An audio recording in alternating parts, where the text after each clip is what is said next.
पर से ध्याय, त्रिविध ताप मिट जाते शीतल हुई जाय। बिनती राम निरंजन नाथ सु हाथ गहो हम तोर ऋणी, और नहीं किहूँ लोक में दिसत, श्याम सदा सुख दान धनी। तेरे तो प्रभु बड़े बड़े दास हैं, मुझे गरीब के कौन गिनी है। राम जी विरद विचार हो रावण, मुझे कछु नहीं भक्ति बनी है। यो सुख सागर आप दियो गुरु, जो कहीं ठोर न और न पावे। देव ब्रह्मादिक आदि जहाँ, लगते सब और ही और बतावे। ताहि ते ज्ञान बतावन को, गुरुदास सदा गुरु के गुण गावे। राम चरण शरण होई जाके, गुरु की महिमा को तुल कहो नहीं जावे। गुरु की महिमा को तुल कहो नहीं जावे। पारि संसार समुद्र मध्य, समर्पितो में शरणं किमस्ति।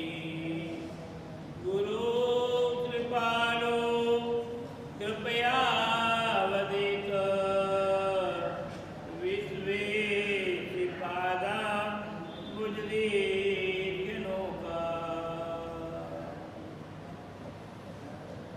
अखिल द्वैत पुंजं दर्शनं देवायां, भवजल निधिपोतं पावनं पावनानां। परम पुरुष धामं प्रापकं स्वासितानां, श्रीरामचरण चरणं सततं नमामि। लोकाभिरामं रणरङ्गधीरं, राजीवनेत्रं रघुवंशनाथं। कारुण्यरूपं करुणाकरन्तं, श्रीरामचन्द्रं शरणं प्रपद्ये। सुग्रीवमित्रं परमं पवित्रं, सीताकलत्रं नौमि गगात्रं। कारुण्यपात्रं शतपत्रनेत्रं, श्रीरामचन्द्रं सततं नमामि। मनोजवं मरुततुल्यवेगं, जितेन्द्रियं बुद्धिमतां वरिष्ठं। वातात्मजं वा नरयोतमुख्यं, श्रीरामदूतं शरणं प्रपद्ये। श्रीरामदूतं शरणं प्रपद्ये। वसुदेवसुतं देवं कंसचाणूरमर्दनं, देवकी परमानन्दं कृष्णं वन्दे जगद्गुरुं। वन्दे विभूषितकरान्नवनीरिदाभात्, पीताम्बराधर्मबिम्बफलाधरोष्ठात्, पूर्णेन्द्रसुन्दरमुखाधरविद्रनेत्रात्। कृष्णात् परं किमपि तत्त्वमहं न जाने। करारविन्देन पदार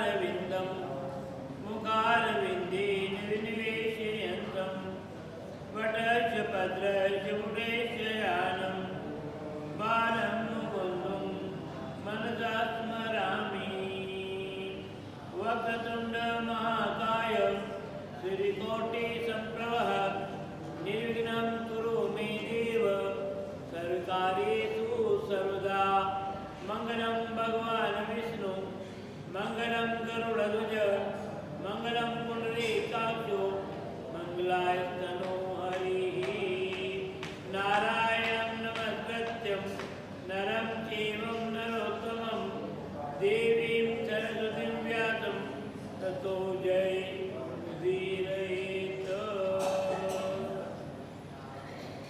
मुखं करोति वाचालं पंगुं लंघयन् गिरिं यत्कृपातमहं वन्दे परमानन्द माधवम्।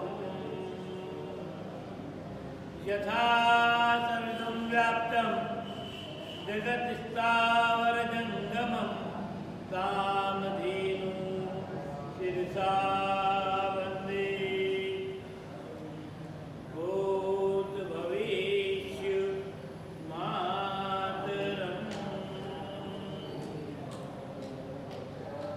ब्रह्मा मुरारे त्रिपुरान्तकारी भानुसुदिवो सुतो बुधश्च गुरुश्च शुक्रश्च निराहुकेतौ सर्वे ग्रहा शान्तिकरा भवतु। जन्मनरञ्जन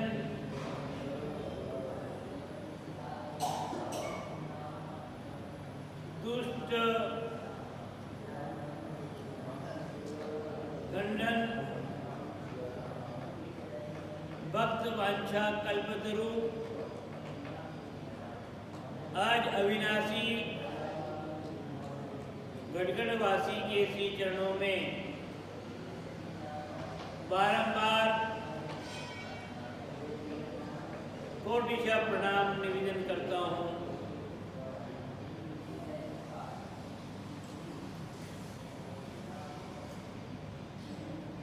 सद्गुरुदेव भगवान के पावन देवी चरणों में बारंबार कोटिशा प्रणाम।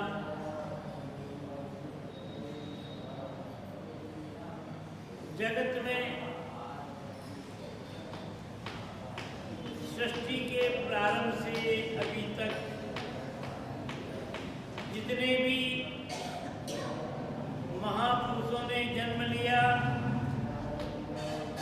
जितने भी सत्पुरुष वर्तमान में हैं और आने वाले समय में जितने भी सत्पुरुष भगवत कृपा के पात्र संत महापुरुषों के चरणों में बारंबार मैं प्रणाम निवेदन करता हूँ। भगवत प्रेमी श्रद्धालु भक्तजनों,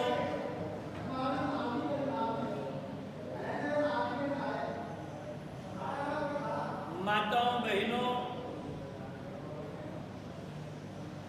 पावन प्रसंग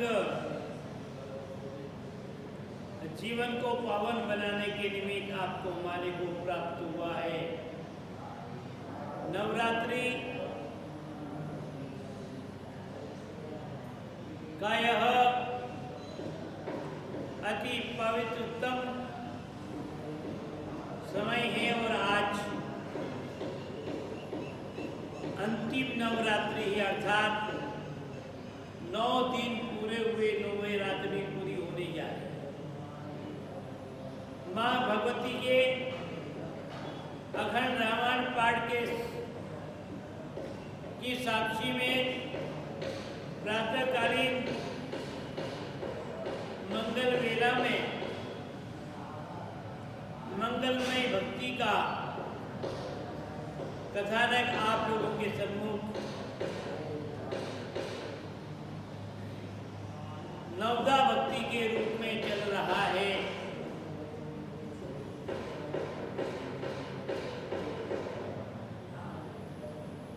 सर्वप्रथम श्रवण,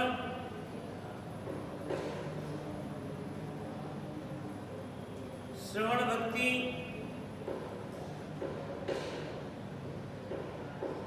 सुमिरन भक्ति,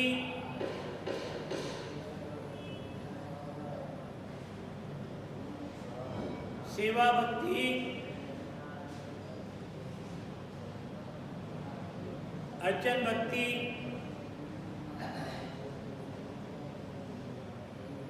आदि आदि का यथामति प्रसंग आप लोगों को श्रवण कराया।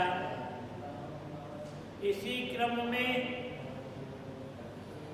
वंदना, प्रार्थना, प्रणाम, नमस्कार आदि अनेक रूप हैं और ये वंदना भक्ति है। वंदना अर्थात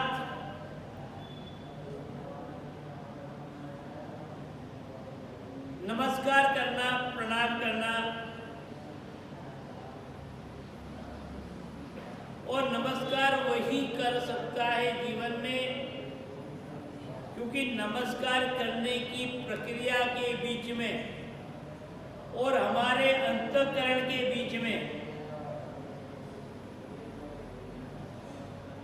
दोनों के बीच में एक अदृश्य शक्ति बैठी है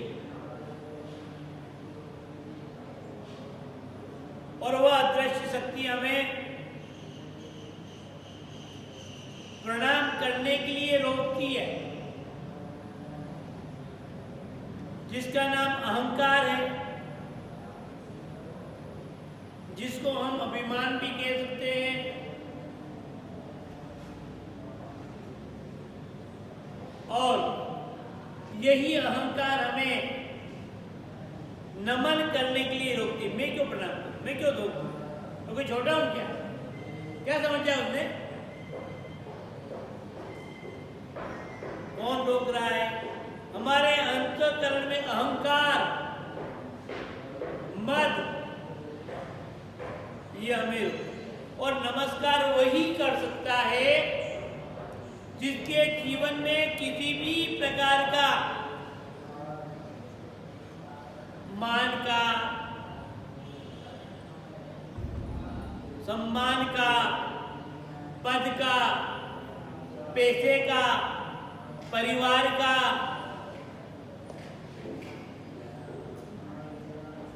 बाहुल्यता का, अपने देह का अस्तित्व का, सुंदरता का, किसी प्रकार का रंच मात्र भी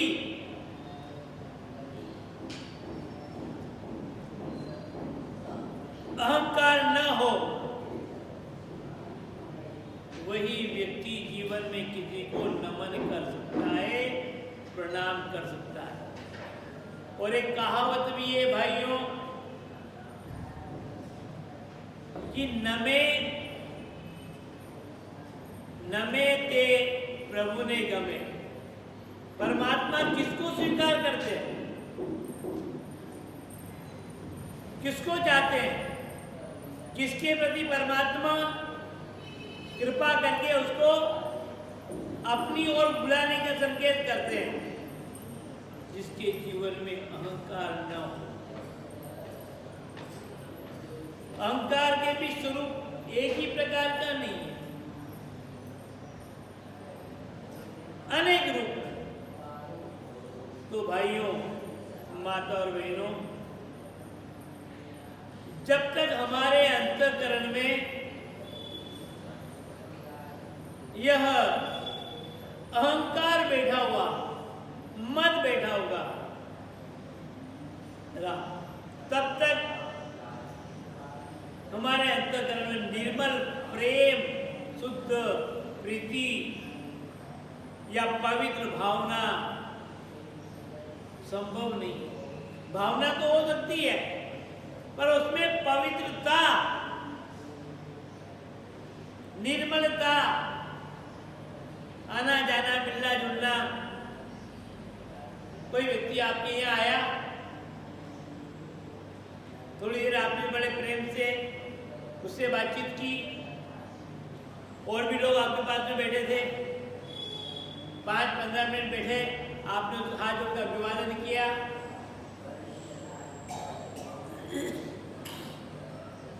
और उसने आपसे विदाई ली।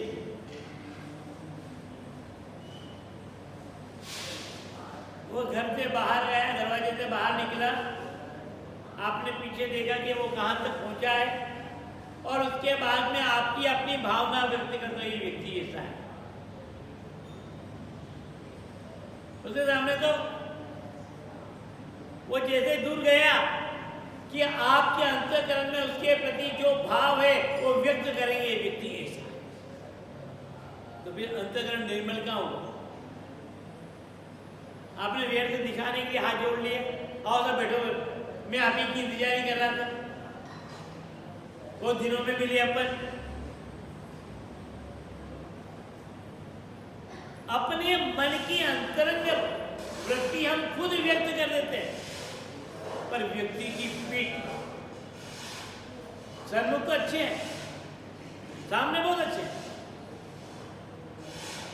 ऐसा व्यवहार करेंगे जैसे हमारे से अच्छा तो कोई स्नेह प्रेम कर रखने वाला है ही नहीं।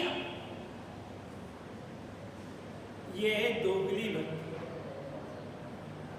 इसको नमन नहीं कहते। स्वामी जी महाराज ने कहा ऐसे व्यक्ति के लिए, ऊपर से लघुता करे, ऊपर से लघुता करे, अंदर खोटी रेख, राम चरण व दोस्त को तुम ऊंडो ही मत देख, अपना अवगुण दाबवे, अपना अवगुण दाबवे, पर अवगुण लावे दोष, राम चरण वो मानवी, कदे न पावे मोक्ष। ये स्थिति। तो प्रश्न है वंदन का, प्रश्न है नमन का, प्रश्न है प्रणाम का, कि प्रणाम की करना कोई सहज साधारण बात नहीं, हर किसी व्यक्ति के बस में बात नहीं क्यों प्रणाम करने। वैसे तो प्रणाम करने में आपका कुछ भी खर्च नहीं होगा, कोई पैसा नहीं लगता, पर बहुत कठिन मामला, क्योंकि जहां पर अहंकार है वहां पर नमस्कार प्रणाम बहुत दूर है। मैं क्यों प्रणाम करूं, क्यों धोख दूं?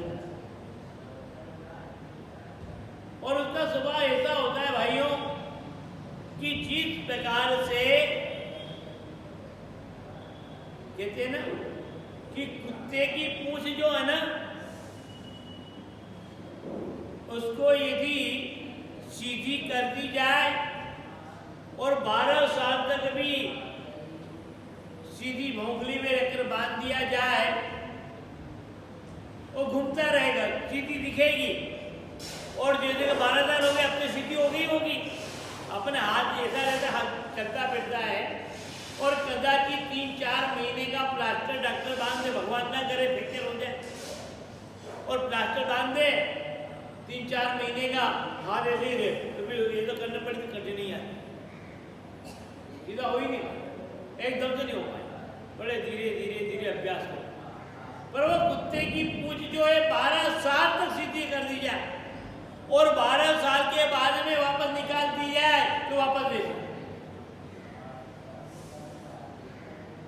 और कुत्ते की पूंछ किसी काम की नहीं, न तो अपने गुयान को ढक सकता है और न उसके शरीर के ऊपर कोई मक्खी मच्छर बैठे तो उड़ा सकता है। देखना, गाय बैल भैंस की पूंछ जो है ना, मक्खी बैठेगी तो घुमा करके उड़ा देगी, पर कुत्ते की पूंछ अपने गुयाम को भी नहीं ढक पाएगी, अंग का भी ढक नहीं पाएगी, उसका भी प्रदर्शन चालू है।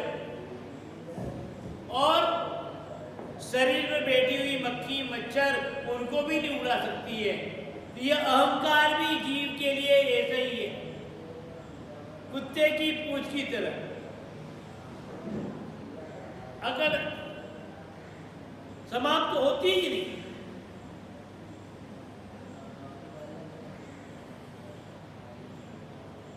पर भाइयों,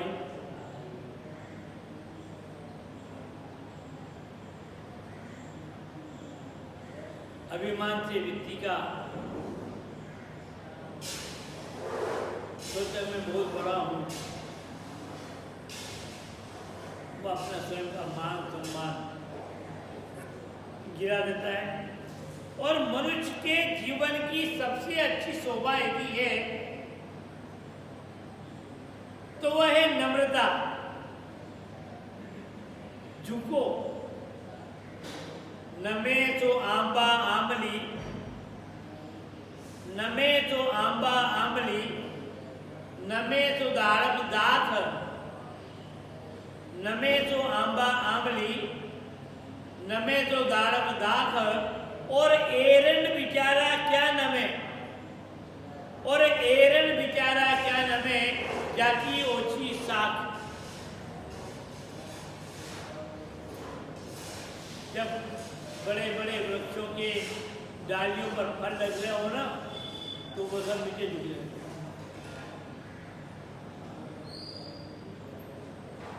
इमली है बहुत ऊंची, पर फिर भी वो भी नीचे झुक जाती। बेल है ऊंची चली हुई है, पर उसके फल लगते हैं तो वो भी नीचे। पर एरेन नाम का वृक्ष जिसकी उम्र भी ज्यादा नहीं है, 2 साल 3 साल, पर वह जैसे जैसे फल है वो ऊंचा और ऊपर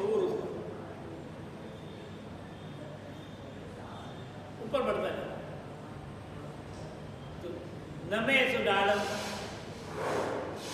दाख, नमे सु आंबा आंबली, और नमे तो दाड़म दाख। एरंड बिचारा क्या नमे, जिसकी उसका कोई धरातल नहीं है, नींव नहीं, क्या नमे, उनके फल लगे तो मुझे चला जाएगा और ऊपर बढ़ेगा। तो नमे नम्रता, तो यह हमारे यहाँ पर जीवन में ये भी भक्ति का एक अंग है। मेरे ऐसे ऐसे व्यक्तियों को, ऐसे ऐसे सत्पुरुषों के दर्शन करने का मुझे जीवन में सौभाग्य मिला है। गुरुदेव की कृपा, गुरु की कृपा रही कि कोई भी महापुरुष आते, कोई भी संत आते, चलो प्रणाम करो, चलो धो दो। और प्रणाम भी कोई आजकल तो घुटने तक इससे नीचे हाथ नहीं जाता, कोई दिखे तो नीचे झुकना के अकड़पन। और याद रखना, अकड़पन तो मुर्दे का काम, जो मुर्दा तो अकड़ता है, चेतन नहीं।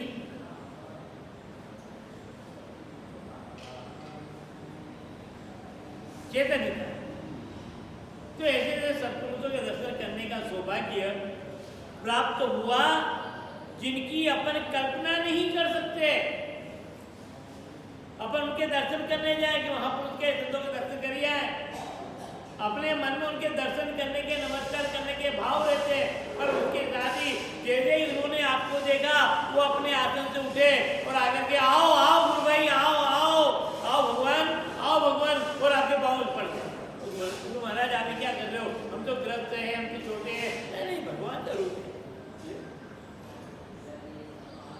ऐसे महापुरुष, चाहे स्त्री हो, चाहे पुरुष हो, छोटा हो चाहे बड़ा हो, चाहे ब्राह्मण हो, चाहे वैश्य हो, चाहे क्षुद्र हो, चाहे गृहस्थ हो, चाहे तपस्वी हो,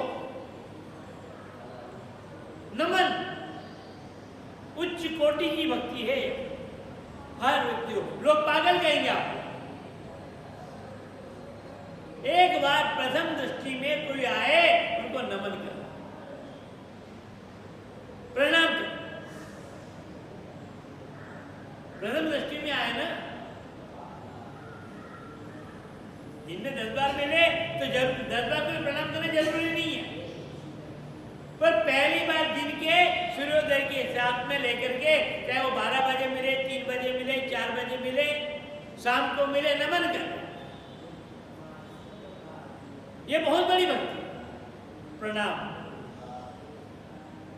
महात्मा दादू दयाल जी के शिष्य हुए रजत जी, बड़े विरक्त महात्मा हुए। वो शादी करने जा रहे थे, बचपन से गुरुदेव के पास में आते, सगाई हो गई, लगन आ गए, माथे पर मोर बांध दिया और गुरु महाराज के दर्शन करने चले। वो रजत जी कहते हैं, रज्जव रज ऊंची चढ़े, रज्जव रज ऊंची चढ़े, नरमाई से जान। वो महात्मा रजत जी कहते हैं कि ये मिट्टी के कण रज, हवा चले, आंधी चले तो ऊपर ऊंची चढ़ती है। क्या है उसमें? नम्रता है। रज्जव रज ऊंची चढ़े, नरमाई में प्राण, टोला ठोकर खाते, करड़ाई के प्राण। रज्जव जी महात्मा कहते हैं कि ये रज जो है ना, ये तो हवा चले, आंधी चले तो ऊपर उड़ जाती है, पर ये छोटे मोटे कंकड़ पत्थर अकड़ा उनके कड़कपन के कारण टोला ठोकर खाते, इधर उधर खिसक के आंधी आ जाती। और क्यों? ऊपर क्यों नहीं चढ़ सकते? करड़ाई के कारण और इनमें कड़कपन, कठोरता, अहंकार है। तो रज्जव दास जी महाराज ने भी नम्रता के विषय में ये बात की कि वह इतनी नम्र है, धूल मिट्टी, कि वो अपने माथे से भी ऊपर चढ़ जाते, माथे पर भी बैठ जाते, और पत्थर के भी ऊपर उठ जाए, माथे पर बैठ जाए तो हॉस्पिटल में जाना पड़े। मान लो आंधी तूफान में पत्थर उड़ भी जाए और खट माथे पर बैठे तो कहाँ जाना पड़े? हॉस्पिटल। फिर लगाइए, तो तूफान आया था, पत्थर उड़े, माथे पे लग गया था। ये विस्फोट करते हैं ना, पहले से पुराने समय में भी है। कुएं के अंदर पत्थर को निकालने के लिए विस्फोट करते, सुरंग लगा। पहले तो बारूद लगाते ही, लेकिन आजकल तो सब इलेक्ट्रॉनिक आ गए। तो आसपास सबको दूर कर, दूर हट जाओ भैया, दूर हट जाओ। पत्थर ऊपर जाएंगे और नीचे गिरेंगे तो किसी के लग सकती है, कड़क। तो यह वंदन भक्ति है, नमन भक्ति है। बता रहा था मैं, वह रज्जव जी बहुत उच्च कोटि के महापुरुष हुए और गुरुदेव के जब प्रणाम करने गए तो गुरु महाराज ने पूछा, अरे रज्जव, ये माथे पर क्या बांधा? ये माथे पर क्या बांधा? उसको खुशी थी, नए कपड़े पहने गए थे, माथे पर मोर बंधा था, शादी करने के लिए जा रहे थे और गुरु महाराज से दर्शन करने पहुंचे। गुरु महाराज ने कहा कि रज्जव, ये माथे पर क्या बांधा तेने? गुरुदेव, ये तो मोड़ है। कौन सा मोड़ है भाई? नया मोड़ आ गया। मैं तो समझा तू मेरे मोड़ में, अब तो नया मोड़ आ गया, विपरीत। अब वो भक्ति है, अब तो माता पिता के प्रति भी वो भक्ति नहीं, भगवान के प्रति वो भक्ति नहीं, संत और गुरु के प्रति वो भक्ति नहीं, मोड़ आया। अब किधर? पत्नी की तरफ मोड़ किधर आया? रज्जब तेने गजब किया, माथे बांधो मोड़, आयो थो हरि भजने, करवा और लियो नरक की ठोर। हे रज्जब तेने क्या कर लिया रे? तेरे को परमात्मा ने मनुष्य शरीर दिया तो तू इसलिए आया था कि भगवान का भजन करूंगा, आया तारे वेद को और पकड़ी नरक की ठोर। कहां जा रहा तू? मुक्ति के लिए आया, मोक्ष के लिए आया और खुशी खुशी को नरक की ओर जाएगा? भजन होगा क्या इससे? एक के बाद एक अपराध, एक के बाद एक अपराध, दूरी थी और दूरी, दूरी थी और दूरी। फिर तो केवल औपचारिकता रह जाएगी, पूजा पाठ नाम मात्र का रह जाएगा, दिखावा रह जाएगा, प्रदर्शन हो जाएगा। आंतरिकता में ये चीजें बैठी रही। और वो भी जो है रज्जब थे, वो भी रज्जब थे। गुरु महाराज ने एक जोर से ज्ञान का चांटा लगाया और उसने कहा ठीक है गुरुदेव बस छुट्टी।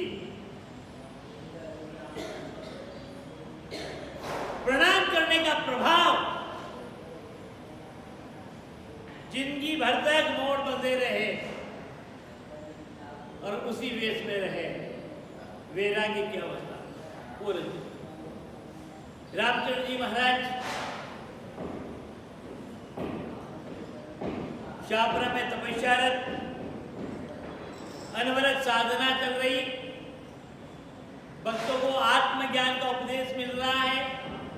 किसी भी जयपुर से बारात आई, खंडेलवाल जाति की, उसमें एक दुल्हा, उस दुल्हे ने रामचंद्र जी महाराज के दर्शन के सामने विराजमान। मैं चलो साधु महात्मा दो दे ले, क्या बिगड़ गया उसमें? कोई पैसा तो नहीं लग रहा धोख देने में, पर नहीं, मनुष्य को भी एकदम हाथ नहीं जोड़ता धोख में। तो कोई आ जाता है राम राम साहब, राम राम साहब, परिचितों का निजाम क्या है? हमारे जीवन के संस्कार भी विपरीत होते जा रहे।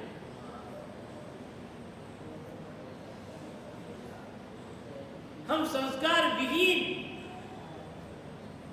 पशुता की ओर बढ़ रहे हैं। पशु कभी आपस में एक दूसरे से राम राम नहीं बोलते, चाहे कितने पशु बोलते हैं। क्या बोलते बता दो? पशु कभी माता पिता को धोखा नहीं देते, उनके बच्चे हैं।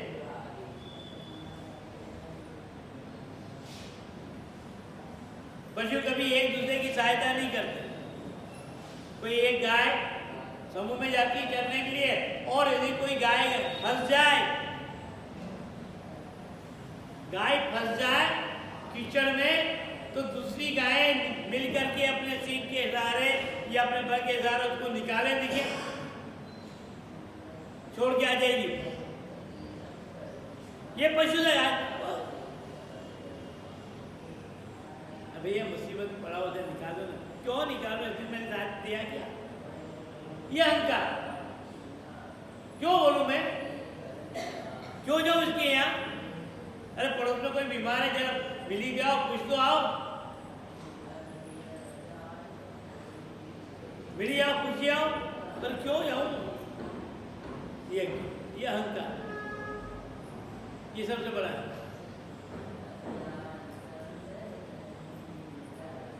तो पशुता के गुण हमारे में,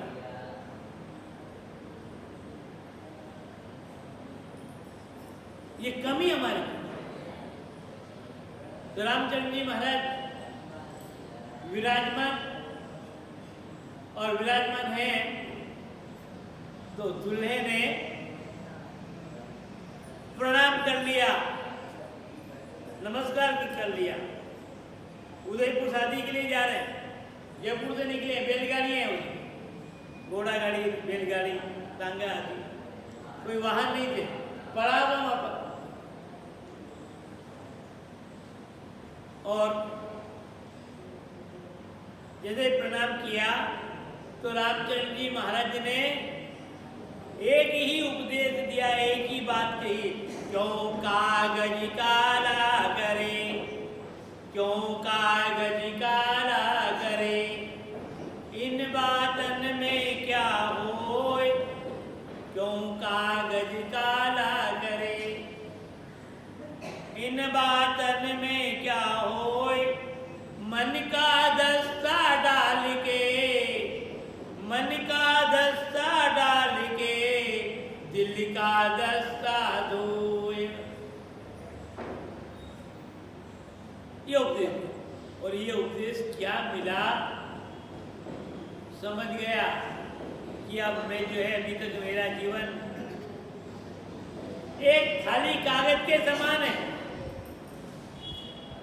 बिल्कुल सफेद कागज। अब मेरे में परिवर्तन आ रहा है, इसमें कुछ लिखा जाएगा, क्यों कागज काला करे, इन बातन में क्या होए, और मन का दस्ता डाल के दिल का दस्ता दो। ये तेरे मन की वृत्ति है शादी करने, ये कागज नहीं लगा रहा है, जीवन क्यों बर्बाद कर रहा है, ये भाव क्यों नष्ट कर रहा है, क्यों नष्ट कर रहा जीवन को। इन बातों में क्या होने वाला है, पहले कभी किसी का हुआ क्या, और उसी समय प्रणाम कर लिया, बारात को भी नहीं जाना है। और रामचंद्र जी महाराज ने उसका नाम भी क्या है, आओ दुल्हे राम, दुल्हे के रूप में थे, और कागज काला होने से बजा दिया, ऐसा कहता साफ सुथरा स्वच्छ बना। ये नम्रता है, शिष्यत्व, ये नमन, ये प्रणाम, इतने लाभ मिल जाते। हमारे शास्त्रों में एक बहुत सुंदर अभिवादन के लिए, प्रणाम के लिए एक श्लोक मिलता है, अभिवादन गुणशीलस्य, अभिवादन गुणशीलस्य नित्यम वृद्धोपसेवने, अभिवादन गुणशीलस्य नित्यम वृद्धोपसेवने, चत्वारि नित्यम वर्धन्ते आयुर्विद्या यशोबलम। ये व्यवहारिक है, जिसके जीवन में एक तो हर व्यक्ति को प्रणाम करने का भाव आए, और जो सत्रह है, वंदनीय, बड़े हैं, अपने उम्र से बुजुर्ग हैं, उनकी सेवा करने का भाव आए। जो अभावग्रस्त हैं, अपने से छोटे हैं, अभावग्रस्त हैं, उनकी जो सेवा करने का भाव है, जब उनकी सहायता करते, सहयोग, परमात्मा ने अपने को दिया है ना, सहयोग करो, अच्छे में जग जा रहा है, सहयोग।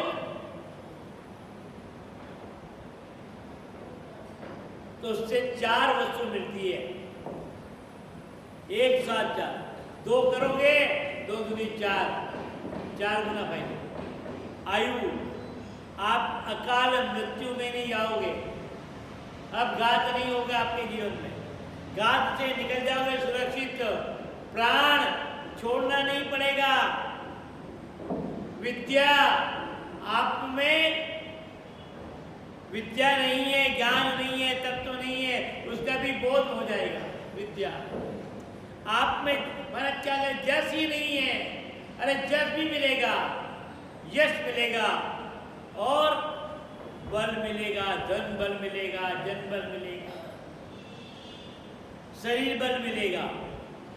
केवल आपने अपने जीवन में नमस्कार करना प्रारंभ कर दिया, वंदन करना प्रारंभ कर दिया, धोख देना चालू कर दिया, किसी को भी धोख देना, ये नहीं भाई छोटा है तो क्या, बड़ा है तो, सबके अभिवादन के तरीके अलग अलग हैं। बड़े हैं तो नीचे झुक करके, बराबरी के हृदय से मिल करके, बराबरी के हैं तो हृदय से मिल करके, और छोटे हैं तो आशीर्वाद तो देते, ये भी आते सब, बस सब में नम्रता। कोई राम राम बोले, उसके पहले आप बोलो ना, किसी बात से मन मुटाव हो जाए, बेचारी मतभेद हो जाए तो क्षमा मांग लो ना, भैया गलती होगी मेरी, अरे उसकी गलती हो पर मैं क्यों मांगू गलती, मेरी क्यों माफी मांगू, क्या फर्क, क्या जाएगा आपका, पूरे अहंकार बड़ा दुखी है। तो भाइयों, नम्रता, तुलसी जी भी वर्णन करते हैं कि गगन चढ़ई रज पवन प्रसंगा, गगन चढ़ई रज पवन प्रसंगा और कीचो होत नीच जल संगा। यदि यही रज नम्रता के कारण से पवन का साथ करे तो ऊपर चले जाए, और यही रज वर्षा के जल का साथ कर ले तो कीचड़ में दो, एक तो माथे पर चढ़ाते हैं और एक कीचड़ से बचने की कोशिश करते हैं। यार ध्यान से चलना, ये कीचड़ है, तुम्हारे माथे पर चढ़ा दिए मत, वहां आप नुकसान है वही चीज भैया। और सबसे बड़ी बात यह है कि हम यदि अपने शरीर की तुलना करें तो शरीर में मस्तक है, पूरा सिर ऊपर, सबसे ऊपर कौन है, सिर है, फिर भुजा है, फिर उदर है, और सबसे नीचे कौन है, पाँव। सबसे नीचे कौन है, पाँव है ना। बताओ, सबसे ऊपर तो सिर है, पर किसी ने सिर को धो दिया क्या, किसी ने सिर को धो दिया तो बता दो, सबसे ऊंचा है, पर नमन किसको करते हैं, नमन किसको करते हैं, पाँव को धो देते हैं। तो कहा सबके नीचे चरण, सबके नीचे चरण रहत है, पूजत है नर नारी, लघुता सुखकारी मन में देख, मन में विचारी। सबसे बड़ी छोटा, तो ये पूरे शरीर को वजन किसने उठा रखा, पूरे शरीर का, भले वो दिखता नहीं है पाँव, सिर दिख रहा है। आप फोटो खींचा था नहीं, सामने बैठे गोपाल जी, किसका क्या है, जरा चेहरा, चेहरा है, पर चेहरे को भी किसी ने नमस्कार किया, किसी ने किया बता दो। पर पूरे शरीर का आधार स्तंभ यदि है तो जीवन में किसी भी प्रकार से आप आगे बढ़ना चाहते हैं और जीवन का कोई आधार चाहिए आपको, तो उसके लिए जीवन में केवल प्रणाम करना चाहिए, वंदन करना सीखो, नमन करना सीखो। ये भी भक्ति का रूप है, केवल भगवान को ही प्रणाम करें, अरे भगवान सब में उनको प्रणाम करो ना। रमतीत राम, मेरा राम कहाँ है, तो रमतीत, रमतीत रमण करने वाला है। सर्वम खलविदम ब्रह्म, सिया राम मैं सब जगह जानी, मेरा राम सब में रमण कर रहा है, ऐसी कोई जगह नहीं क्या परमात्मा है। इसलिए मैं सबको प्रणाम करता हूं, ये सब हमारी दृष्टि का।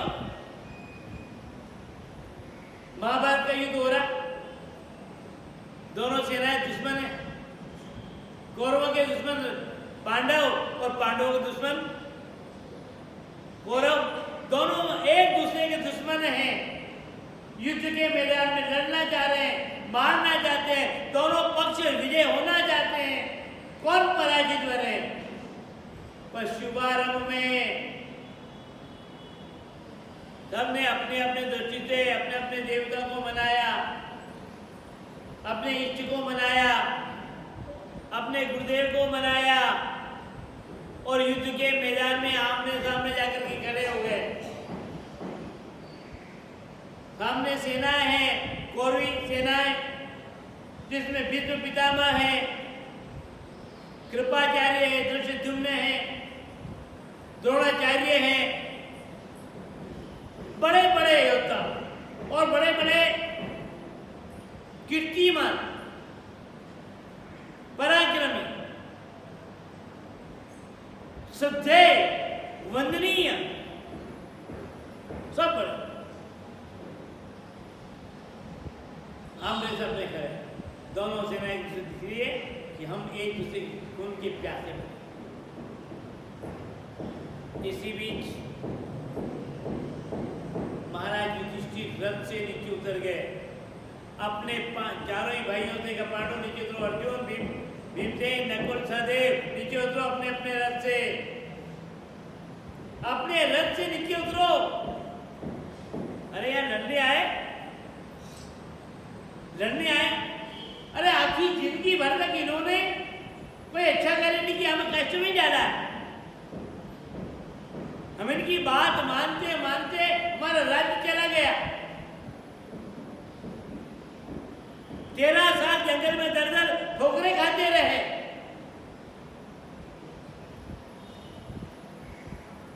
पत्नी तक को दांव पर लगा दिया, भाइयों को दांव पर लगा दिया, और आप युद्ध के मैदान में लड़ने के तैयार हो गए तो नीचे उतरो। ये क्या? और जो आज्ञा बंधे हुए वचन से, बड़ों की बात मानना पड़ेगी, चाहे आपका मन हो या ना हो, इच्छा हो या ना हो। नीचे उतर गया, चलो मेरे साथ। कहाँ? सामने, सामने दुश्मनी सेना है, उनके हाथों में हथियार है। हाँ, तुम्हारा हथियार रखो अपने रथ में, अपने को हथियार नहीं लेने, निशस्त्र होकर के जाओ। अरे दुश्मन के सामने निशस्त्र होकर जाएंगे तो मार डालेंगे,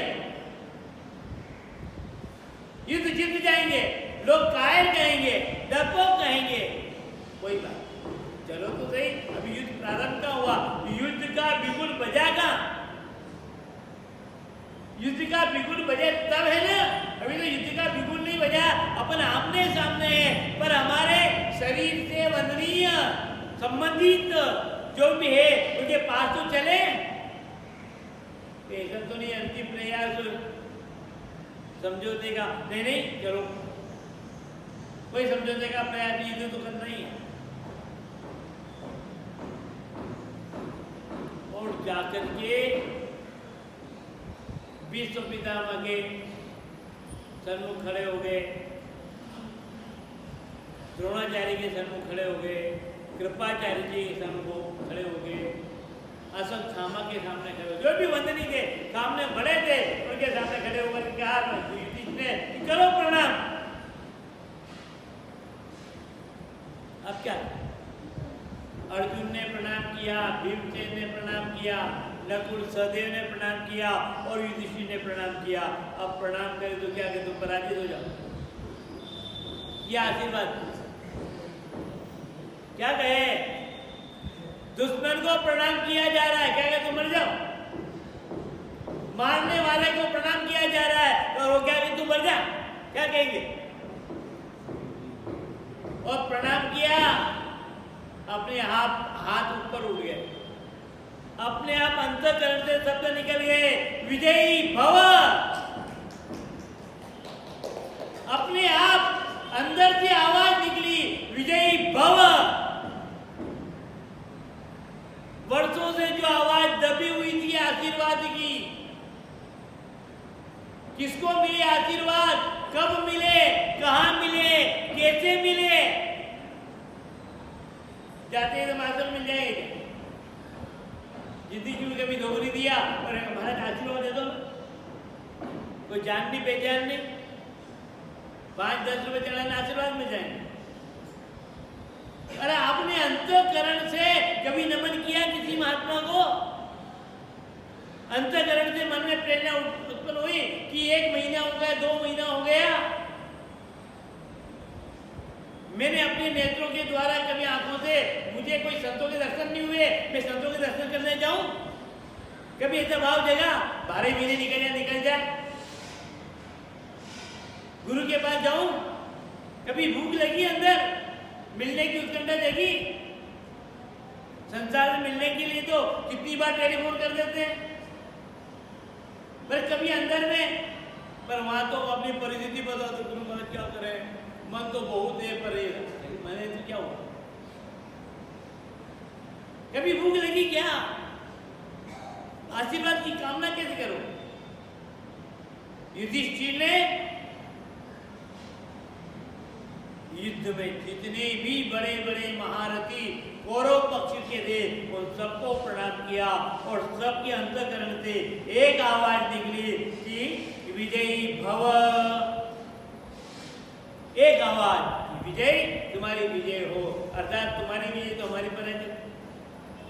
इसको कहने की क्या जरूरत? आशीर्वाद पांडवों को मिला और प्रभाव किधर पड़ा? कौरवों पर। पराजय किसको मिली? दोनों ही तो चीजें हैं, हार और जीत। जीतने का आशीर्वाद पांडवों को मिल गया तो हारने का अपने आप मिलेगा। दो में से एक चीज दोनों ले लो। यह है भाइयों नमन करने का प्रभाव, यह है प्रणाम, यह है वंदन।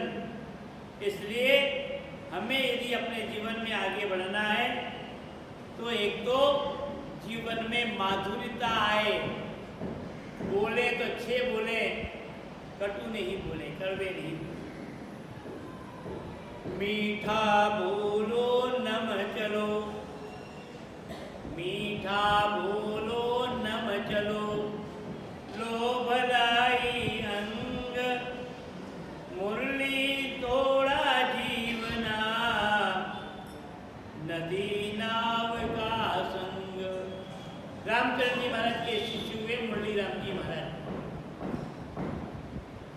वो दो सूत्र देते हैं कि संसार की इस यात्रा को सुगम बनाने के लिए, सरल बनाने के लिए, तो महाराज ये संसार बड़ा खतरनाक है, क्या करना है, पर इसमें सुगम और सरल बनाना है तो दो चीजें अपना लो। मीठा बोलो, सबसे माधुर्यता। मैंने शुरू में निवेदन किया था, नहीं अंदर तो बाहर तो एक, सामने आए तो बड़े प्रेम से आओ सा बैठो सा बैठो चाय वाले, और जैसे वो बाहर निकला और उसके बाद में कह दिया आदमी ऐसा इस घर से आया था, इस काम से आया, मतलब ये आदमी है। अरे आते तो जाते क्यों कर रहे? आपको मन में जो प्रकट करने का जरूरत पड़े, वो बात तो जाएगी वापस, तो दूरियां घटेगी कि बढ़ेगी? और फिर आपको मुझे कुछ मिलता नहीं, क्या मिले? क्या चाहिए आपको? जो आपने दिया वही मिले, जो बोओगे वही काटोगे। हम व्याज में दूसरों के ऊपर लांछन लगा देते हैं, दोष लगा देते हैं, किसने ऐसा किया, उसने ऐसा नहीं किया, आपने ऐसा किया था, इसलिए उसका परिणाम आपको ऐसा किया।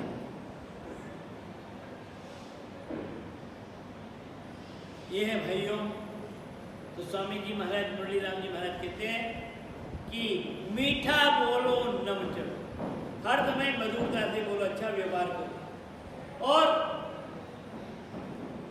सब व्यक्तियों के प्रति नम्रता, उनको सम्मान दे। नम्रता का मतलब सम्मान देने की कोशिश करो। हम सम्मान तो देना नहीं चाहते हैं और सम्मान लेना चाहते हैं। सम्मान लेना तो पहले देना सीखो ना।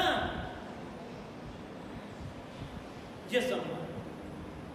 और स्वामी जी महाराज कहते हैं कि संसार में आए तो कितने दिन रहोगे, थोड़ा जीवना है, थोड़े जीवन के साथ है, यात्रा चल रही है, थोड़ा समय, उसके बाद ये राम जी बड़ा अच्छा था, चातुर्मास में अपन आप रहे साथ साथ, ये भी अच्छा है। किसी को अच्छा भी लगा, किसी को बुरे भी लगे, इसे अपने अपने चैन, पर माधुर्यता आए, एक दूसरे के प्रति प्रेम भाव बढ़े, जो प्रेम है वो कम ना हो। मैंने देखा कि पहले बहुत प्रेम था और धीरे धीरे कम हो गया। क्या बात है भैया, अब और बढ़ना चाहिए ना।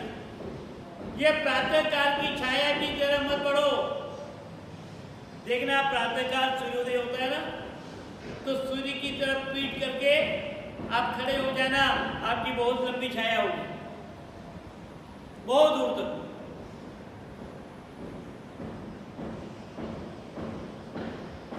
और उसके बाद धीरे धीरे धीरे धीरे जैसे सूर्य ऊपर चढ़ेगा, धीरे धीरे आपकी छाया कहाँ आ जाएगी?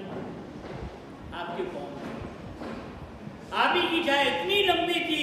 और मैं कहना चाहता हूँ कि व्यवहारिक जीवन में किसी से आत्मीयता निकटता है तो प्रातः काल की छाया की तरह शुरू में खूब प्रेम और फिर बाद में धीरे धीरे क्या बिल्कुल पाँव में।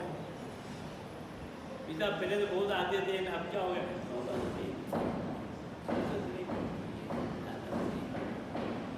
और बढ़ाओ ना। अरे उम्र बढ़ रही है, समय बढ़ रहा है, तो फिर प्रेम क्यों घटे? पहले पकड़े मच दे चिटिकाई, पहले पकड़े मच दे चिटिकाई, धनविल से धोखा पड़े, धनविल से धोखा पड़े और अंतर सा तर जाए। शुरू में तो बहुत ज्यादा निकटता, बहुत गहरापन, बहुत ज्यादा समय,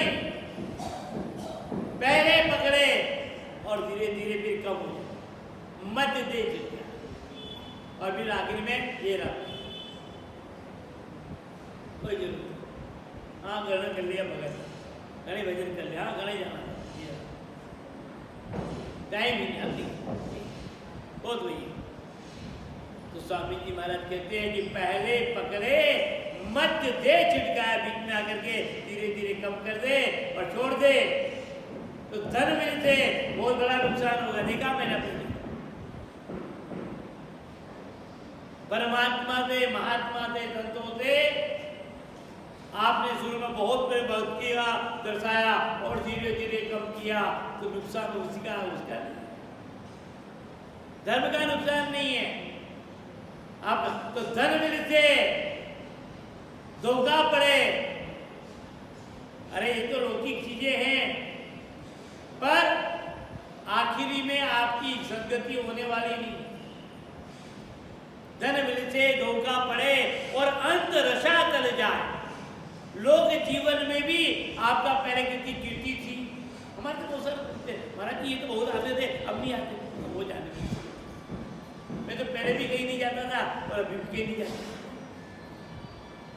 पहले भी नहीं जाता मैं और अभी भी कहीं नहीं जाता। आए तो वो आए, नहीं आए तो वह नहीं आए। मैं पहले भी किसी को बुलाने नहीं गया और अभी भी किसी को बुलाने नहीं जाता। पर जीवन में ये नुकसान, तो नम्रता को एक बार आपने जीवन में अपना लिया, उन्नति की शिखर पे जाओगे। नम्रता छोड़ दी, फिर पता नहीं। तो सूर्य प्रातः काल की छाया की तरफ इतना प्रेम, इतना निकटता मत अपनाओ। वहाँ तो दोपहर के बाद में सूर्य ढलने लगे और वो छाया जैसे बढ़े, धीरे धीरे बढ़ती बढ़ती बढ़ती बढ़ती बढ़ती बढ़ती और एक दिन छाया में लीन हो जाओ। परमात्मा से प्रीति जोड़ना है तो शुरू में अत्यंत नहीं, महात्मा से, परमात्मा से, तो फिर एकदम लंबा चौड़ा नहीं, बहुत नहीं, धीरे धीरे बढ़ाते बढ़ाते बढ़ाते पूरा जीवन ही उनमें समर्पित हो जाए, उसका महत्व है भाइयों। इसलिए जीवन में नाम जप, प्रणाम, अहंकार शून्यता और प्रभु से प्रेम, ये भाव अपने जीवन में अपनाते रहें। समय का आदर मान, सत्संग की भी घड़ियाँ बहुत थोड़ी रह गई। अब तो केवल आज का दिन तो पूरा हो ही गया, कल का दिन है और कल दशहरा है और परसों एकादशी, और उसके बाद में तो वैसे आप लोग बहुत भाग्यशाली है कि हर एकादशी के दिन सत्संग मिलता है। आपने कोई ऐसा मंत्र सिद्ध कर रखा है कि संत को आना ही पड़े, कोई मंत्र है आपके पास। अब ये बात अलग है, संत तो आ जाए और आप आओ नहीं आए, आप तो राजा आदमी, राजा को प्रजा गुलाम में, ये आपका विषय। तो मैं ज़्यादा समय नहीं लेते हुए इस चातुर्मास का अंतिम 2 दिन का सत्संग, कल का और परसों, उसके बाद तो कार्यक्रम आप बोर्ड में देख ही रहे, ये भी है, धीरे धीरे बार बार कह रहे, फिर भी मैं आपको कह रहा हूँ, अब आपको जीवन में क्या करना है बाद में, ये आपका विषय।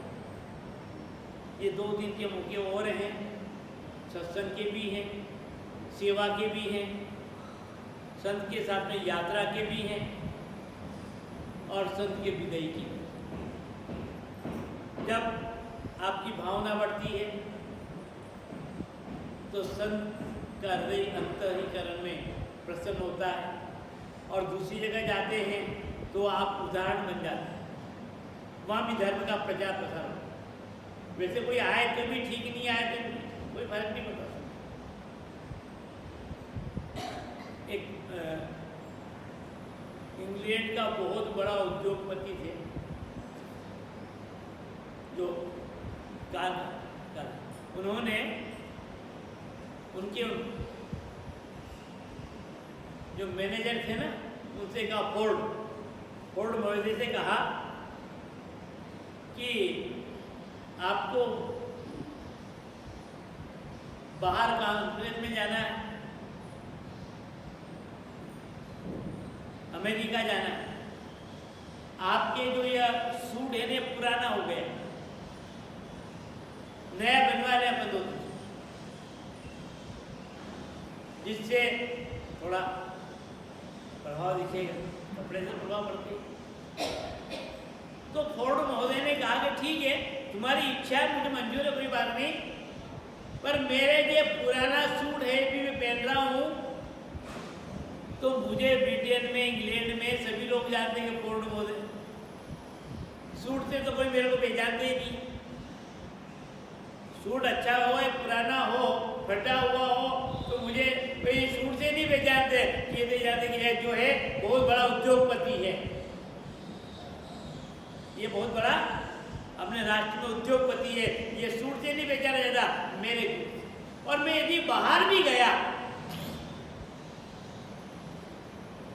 तो अच्छे कपड़े पहन के भी चला जाऊं, कीमती से कीमती, तो भी मुझे कौन जानेगा वहां पर कि ये फोर्ड उद्योगपति है। और फटे पुराने पहन के जाऊं तो कौन जानेगा, गरीब आदमी जो हूं वैसे ही हूं मैं। तो यहाँ तो जो हूं वैसा सारी जनता जानती है, और वहां पर तो हम जहां पर भी जाए कैसे हैं, पर आप इससे आपकी शोभा है, हमारी अपनी शोभा नहीं कि चलो गुरु महाराज के साथ में कितने सारे भक्त हैं। भक्ति की गंगा बहती रहे, ज्ञान की गंगा बहती रहे, और सबके मन में आत्मीयता जगे। छोटी मोटी बातें किसी व्यवहार को लेकर के चुप गई हो तो घाव भर लें, क्षमा याचना कर लें, और अपने जीवन में कोई दोष हो जो दोष को निकालने का प्रयास करें, जिससे अपने जीवन में नयापन आए और हम उत्तरोत्तर आगे बढ़ते जाएं।